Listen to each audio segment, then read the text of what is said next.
Hello friends, இன்றைக்கி நம்ம cook with குட்டிலிங்க பீக்கங்காய் பச்சடி தான் பார்க்க போகிறோங்க. இது குழம்பு ரசம்லாம் இல்லாத அன்னைக்கு இது மட்டும் செஞ்சுட்டா போதுங்க. ஒரு பிளேட் சாப்பாடுனாலும் காலி ஆகிடுங்க. அது எப்படி செய்கிறதுன்னு பார்க்கலாங்க. ஃபஸ்ட்டு ஒரு கடாய் வச்சு எண்ணெய் விட்டு இந்த பீர்க்கங்காய் வந்து கொஞ்சம் சின்ன சின்ன க்யூப்ஸாக கட் பண்ணிங்க. இதை வந்து நம்ம வறுத்து எடுத்துக்கிறோங்க. எண்ணெயில் வந்து நல்லா பொறுமையாக வேக வச்சு எடுத்துக்கிறோங்க. ஆனால் அந்த க்ரன்ச்சினஸ் மாறாமல் வந்து எடுத்துருங்க. இப்போவே இந்த பீர்க்கங்காயில் கொஞ்சம் உப்பு சேர்த்துடுங்க. உப்பு சேர்த்து தட்டம் போட்டு மூடி வச்சிட்டிங்கன்னா இந்த எண்ணெயிலேயே வந்து நல்லா வெந்துடுங்க.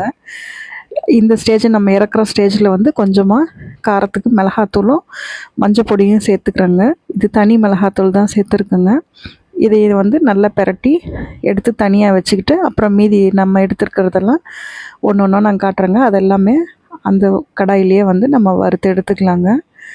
இது மாதிரி நீங்கள் செஞ்சிட்டிங்கன்னா குழம்பு ரசம் இல்லாத அன்னைக்கு இது மாதிரி செஞ்சு கொடுத்துட்டிங்கன்னா சூப்பராக சாப்பிடுவாங்க. குழந்தைங்கள்லேருந்து பெரியவங்க வரைக்கும் எல்லாருமே வந்து விரும்பி சாப்பிடுவாங்க. இது கொஞ்சம் செஞ்சுட்டா போதுங்க. ஒரு பிளேட்டுக்கு சாப்பாடுனாலும் காலி ஆகிடுங்க. அவ்வளோ டேஸ்ட்டாக இருக்குங்க. இப்போ 4 காஞ்ச மிளகாவை வந்து அதே எண்ணெயில் வறுத்து எடுத்துக்கிட்டேங்க. இப்போ ஒரு 10 பல் பூண்டு வந்து அதையும் வந்து அந்த எண்ணெயிலே வறுத்துக்கிட்டேங்க. நீங்கள் எடுத்துக்கிற வந்து பீர்க்கங்காய் கலவா நீங்கள் தக்காளி எடுத்துக்கிறோங்க. நம்ம புளி சேர்த்த போகிறதில்ல. இந்த தக்காளியோட புளிப்பு தான். அதனால் நான் வந்து ஒரு தக்காளி வந்து 2ஆக கட் பண்ணி சேர்த்துட்டேங்க. இப்போ பூண்டு வெந்துருச்சுங்க. எண்ணெயில் நல்லா ரோஸ்ட் ஆகிடுச்சு. அதை எடுத்துட்டேன். இப்போ தக்காளி வந்து எப்படி வெந்துருச்சானாங்க, இந்த ஸ்கின் வந்து மேலே இருக்க ஸ்கின் வந்து கலந்துச்சுன்னா நல்லா வந்து வெந்துருச்சுன்னு அர்த்தங்க. அதையும் இதே மாதிரி வதக்கி எடுத்துக்கிறோங்க. இப்போ அதில் வந்து ஒரு பெரிய வெங்காயம் கட் பண்ணி சேர்த்துருக்குங்க. அதையும் வந்து நல்லா பொன்னிறமாகிற அளவுக்கு வறுத்து எடுத்துக்கலாங்க.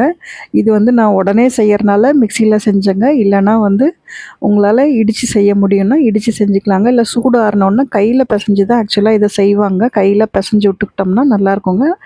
தாராளமாக கொஞ்சம் கொத்தமல்லியும் சேர்த்துக்கிட்டேங்க.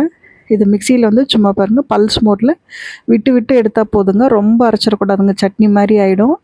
இதை கையில் தான் பிசைக்கணுங்க. நான் சூடாக இருக்கனால உடனே சாப்பிட்ணுங்கிறதுக்காக இந்த மாதிரி செய்கிறேங்க. நீங்கள் கையிலேயே இதை வந்து நல்லா பிசைஞ்சு விட்டாவே போதுங்க. இது வந்து நல்லா வந்து இந்த மாதிரி இந்த டெக்ஸ்சருக்கு வந்தால் போதுங்க. இது மாதிரி வச்சுட்டு தான் சாப்பிட்ணுங்க. அவ்வளோதான், நம்மளோட பச்சடி ரெடி ஆகிடுச்சுங்க. இது மாதிரி கண்டிப்பாக ட்ரை பண்ணு.